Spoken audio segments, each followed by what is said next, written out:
this is my final speech project. So I decided as an informative speech, I'm going to do one on Jeffrey Dahmer. So when you think of Wisconsin, what do you think of? Do you think of this or that? Okay. Most people from my generation are not aware of or who this man is. We may have heard of him because for some reason our generation has a satisfaction with true crime shows, podcasts, but do we really know him? Or more importantly, why was he how he was? I'm just going to stay up for the rest because I don't have another slide. As you may know, I am a 20-year-old college student who with a heart of true crime and the knowledge of the brain. Today I'm going to introduce to you Jeffrey Dahmer. I will tell you who he is, what he did, and how he became who he was. We will also talk about the creative ways his brain worked in order to obtain the amount of victims he had. And finally, I will tell you how his story came to an end. Let's get started. You're probably wondering, why is this 20-year-old trying to teach me about a serial killer? Well, touche, but I promise you I am not that creepy. I am here to tell you about Dahmer's life. As this being said, let's start from the beginning. The basic info of his beginning was he was born on May 21st, 1960 in Milwaukee, Wisconsin. Creepy, that's my birthday, but like 65 years earlier. As a child, he was described as happy, energetic, until the age of 4 when he went through a traumatic and painful recovery following a surgery to correct a double hernia. Seemed to affect him and change him in a way with his brain chemistry. And by the time he was school age, him and his family had moved to Ohio. That is very important. Sounds like a normal childhood, right? But you could have been any more wrong. This is the beginning of Dahmer's exploration of himself. From a very young age, he had a fascination with animal bones and studied how to clean and preserve them.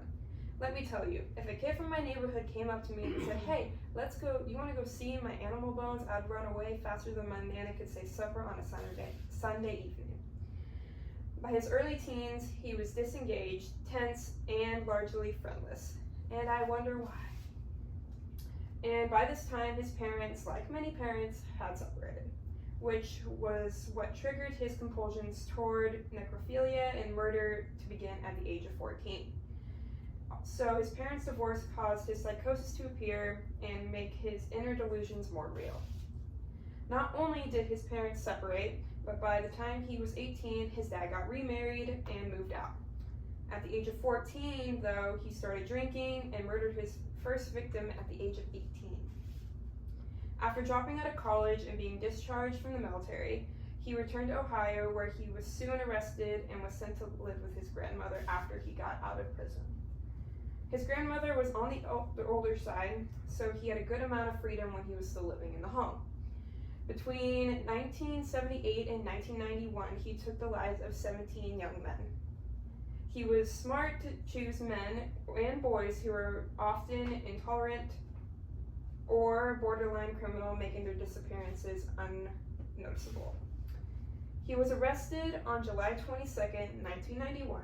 The body parts of his victims were found in his refrigerator, as well as Polaroid photographs, as he would call his souvenirs.